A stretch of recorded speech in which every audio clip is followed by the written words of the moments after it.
पहले भी आपने विधानसभा का घेराव किया था, लेकिन डंडों से आपको स्वागत किया गया था। इस बार क्या लगता है कि किस चीज़ से आप लोगों का स्वागत किया जाएगा?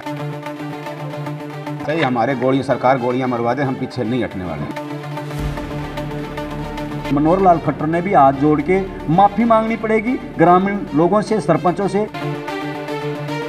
गांव के विकास के लिए टेंडरिंग का विरोध किया जा रहा है या फिर सरपंच खुद के लिए कर रहे हैं?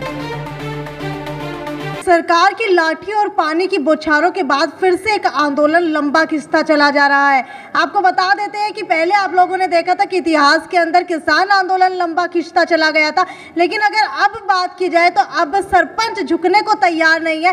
ई टेंडरिंग के विरोध के चलते पहले भी पंचकुला जा चुके हैं, पहले भी जो है इनके ऊपर लाठी चार्ज हो चुकी है। कई सारे सरपंच घायल हुए थे, हिसार के ही कई अस्पताल के अंदर भर्ती थे। लेकिन अगर अब की बात की जाए तो अब पुनः इन्होंने विचार किया है और काफी सारे संगठन जो है वो भी सरपंचों के साथ इस बार जुड़ चुके हैं। 17 मार्च की वो तारीख है जब एक बार फिर से चंडीगढ़ कूच किया जाएगा। सभी सरपंच विभिन्न संगठनों के साथ इकट्ठे होंगे और उसके बाद क्या कुछ जो है आगे की रणनीति रहेगी वो जानने की कोशिश करते हैं। गंगवा गांव से सरपंच और हिसार सरपंच एसोसिएशन से जिला फर्स्ट के प्रधान मौजूद है। मुझे बताइए जय भगवान जी की अब आगे की रणनीति किस तरीके की रहेगी? आगे हम 17 तारीख को पंचकुला जाएंगे, वहाँ सारे साथी इकट्ठे होके और विधानसभा का घेराव करेंगे। पहले भी आपने विधानसभा का घेराव किया था, लेकिन डंडों से आपको स्वागत किया गया था। इस बार क्या लगता है कि किस चीज़ से आप लोगों का स्वागत किया जाएगा? सही, हमारे सरकार गोलियां मरवा दे, हम पीछे नहीं हटने वाले। ठीक है, मनरेगा के स्टेट प्रेसिडेंट भी इस वक्त हमारे साथ मौजूद है। सर, मुझे ये बताइए कि आप लोग भी सरपंचों के साथ जुड़ चुके हैं। अब आप लोगों को क्या लगता है कि क्या ये लड़ाई अगर लंबी चलेगी तो ई टेंडरिंग वापस हो सकती है?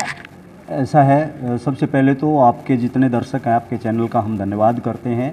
और मैं अखिल भारतीय मनरेगा सहयोग मंच का राज्य अध्यक्ष राम अवतार सुलझानी ये कहना चाहते हैं कि सबसे पहले तो सरकार ने जो लाठियाँ बरसाई हैं, ये जो लाठियाँ हैं बीजेपी और जेजेपी के जो कफन में कील का काम करेंगी आने वाले समय में, और हरियाणा की तमाम जो ग्रामीण जनता है वो सत्ता से इनको बाहर फेंक देगी। एक दूसरा, ई टेंडरिंग का जो सवाल है, जब ग्रामीण विकास में हरियाणा की सरकार रोड़ा अटकाना चाहती है, निश्चित तौर पे वो ये चाहते हैं कि ग्रामीण विकास में पिछले 1.5-2 साल जिस तरीके से इन्होंने कमीशन खोरी की है, वो कमीशन खोरी से बहुत बड़ा पैसा इन्होंने कमाया है और उसी का लालच देके ये सरपंचों के हाथ बांधना चाहते हैं। सरपंचों के हाथ नहीं बांधना चाहते, ग्रामीण विकास को बांधना चाहते हैं। असल में हम ये कह रहे हैं कि हरियाणा में 21,82,298 मनरेगा का मजदूर है और 2 मांगे हमारी भी इस मांग पत्र में है। केवल मनरेगा के सवालों का नहीं है, सरपंचों का सवाल नहीं है, ग्रामीण विकास में जैसे 600 रुपये दिहाड़ी के सवाल को लेकर हमने 15 सितंबर को सीएम आवास का घेराव किया था। इन्होंने झूठी चिट्ठी हमें लिख के दी, वार्ता के लिए नहीं बुलाया।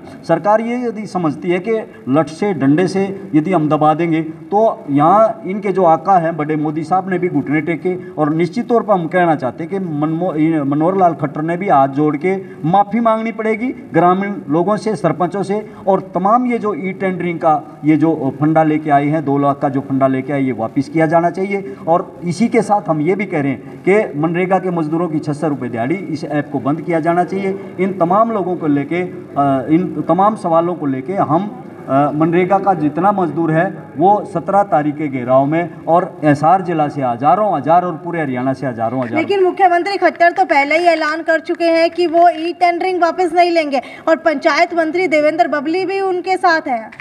हम ये कह रहे हैं, मोदी साहब ने भी तो ये कहा था कि ये जो है ना कृषि कानून वापस नहीं लेंगे। ये इनकी जिद है और वो भी यूँ कहते मैं जोड़ा उठा के चला जाऊंगा। मैं कहूँ ये आने वाले समय में इनके जोड़े का भी झाड़ा लेंगे लोग। मतलब जनता के लिए राज बनाया जाता है। देवेंद्र बबली जी पंचायत मंत्री हैं, वो पंचायतों को सहूलियत दे। वो अच्छा, एक बहुत अच्छा आपका अनुभव रहा है। मुझे ये बताइए कि लगातार अगर ई टेंडरिंग की बात की जाए तो कई लोग कह रहे हैं कि सरपंच जो है अपना खाता भरने के लिए ई टेंडरिंग का विरोध कर रहे हैं। तो आपको क्या लगता है कि गाँव के विकास के लिए ई टेंडरिंग का विरोध किया जा रहा है या फिर सरपंच खुद के लिए कर रहे हैं? ऐसा है, गांव का जो विकास है वो सरपंचों के हाथ।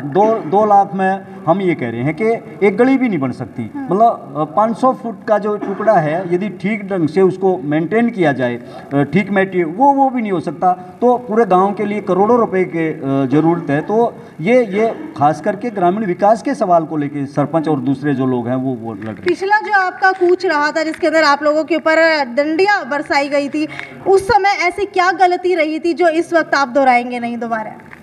पिछली बार ये गलती रही थी, सरकार के ही आदमी उनमें मिले हुए थे, उन्होंने ही वहाँ उन पे ईंटें बरसाई और बरसाई, ये सरकार की मिली भगत है, हमने कोई गलती नहीं की जी।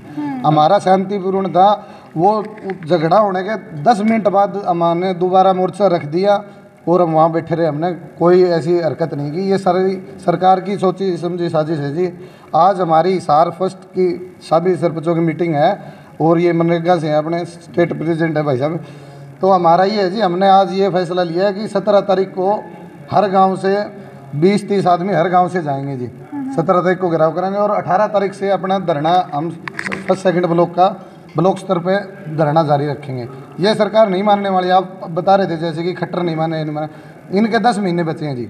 10 महीने बाद लोकसभा के इलेक्शन है, लोकसभा के साथ ही विधानसभा इलेक्शन होंगे। सारे सरपंच भाइयों से ये निवेदन है कि सारे जोर लगा के इनके खिलाफ वोटिंग करो, जो भी जीतता हो इनके खिलाफ वोटिंग करो जी। ये नहीं मानने वाली सरपंचों की बात। कई सारे सरपंच ऐसे भी हैं, कई सारे ग्रामीण ऐसे भी हैं जो कह रहे हैं कि हमें ई टेंडरिंग से कोई भी जो है दिक्कत नहीं है, सरपंच आकर के गांव के अंदर विकास कार्य करवाएं। तो उन ग्रामीणों को क्या कहना चाहेंगे और कैसे उन लोगों को अपने साथ जोड़ेंगे?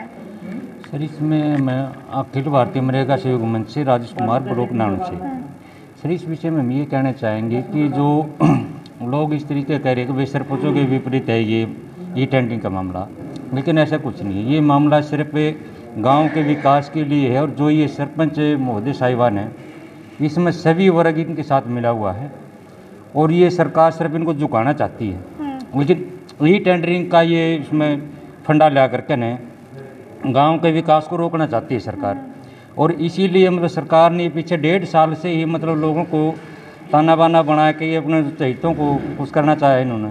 अब वो क्यों ला दिया? अगर इसने पीछे ये 14 से ये सरकार रही है, सन 2014 से पीछे ही टेंडरिंग क्यों ना लाए? अभी टेंडरिंग क्यों लाए हैं? अभी इनका 10 महीने का टाइम बाकी बचा हुआ है।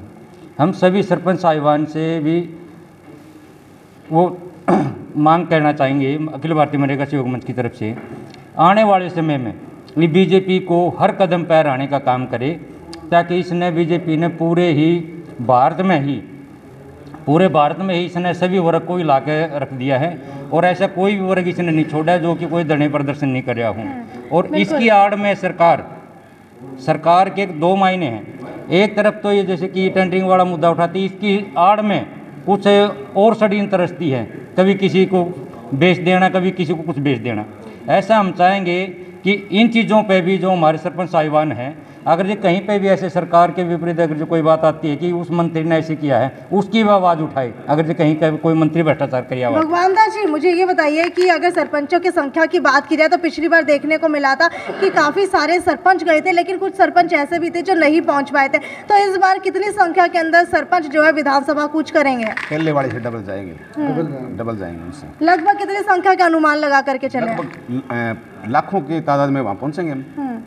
तो क्या पूरे हरियाणा ही नहीं पूरे देश भर से जो है सरपंच आने वाले हैं? नहीं, हरियाणा से, पूरे हरियाणा से आने वाले पूरे हरियाणा से सरपंच और उनके साथ गांव देहात के लोग सभी जाएंगे। मनरेगा भी साथ में है जी। अब की बार पहले से डबल रहेगी संख्या जी। बिल्कुल, आपको बता देते हैं कि पिछली बार जो विधानसभा का घेराव किया गया था उस समय पानी की बौछारें और डंडों के बीच के अंदर सरपंच डटे नहीं थे। लेकिन उस समय अगर संख्या की बात की जाए तो अगर अब की संख्या की बात की जाए तो 17 मार्च को पंचकुला के अंदर इकट्ठे होकर के जितने भी सरपंच है हरियाणा के, साथ ही साथ मनरेगा मजदूरों को साथ लेकर के चंडीगढ़ जाकर के विधानसभा का घेराव किया जाएगा। और उसके बाद देखने वाली बात यह है कि जो मंजर पिछली बार देखने को मिला था, क्या वही मंजर इस बार भी देखने को मिलेगा? क्योंकि पिछली बार इतने बुरे तरीके से लाठीचार्ज किया गया था कि किसी भी सरपंच को छोड़ा नहीं गया था। जहां पर जिसके लाठी लगी वहां पर उसके लाठी मारी गई थी। लेकिन अब देखने वाली बात यह है कि अब जो है सरकार का अगला कदम क्या रहेगा, और अगर आप लोगों का कूच जो है विफल होता है तो क्या वहां पर आप लोग धरना लगा करके बैठ जाएंगे? वहीं पे भी धरना देंगे और वहाँ से आने के बाद में ब्लॉक स्तर पे धरना लगाने का काम करेंगे। दोबारा से एक बार सरपंचों ने ऐलान कर दिया है, चेतावनी दे दिया कि विधानसभा के सामने भी धरना लगा लिया जाएगा। वहीं बीडीपीओ ऑफिस के सामने एक बार दोबारा से धरना शुरू कर दिया जाएगा। खैर, वीडियो को ज़्यादा से ज़्यादा शेयर करते रहिए। और देखने वाली बात यह है कि सरकार का अगला कदम 17 मार्च को लेकर के क्या रहने वाला है। क्या ई टेंडरिंग वापस हो जाएगी या फिर एक बार दोबारा से सरपंचों के ऊपर लाठी चार्ज करके इन्हें खदेड़ने की कोशिश की जाएगी? वीडियो को शेयर करना ना भूलें। ये थी साक्षी सोनी की रिपोर्ट हिसार के पंचायत भवन से। नमस्कार।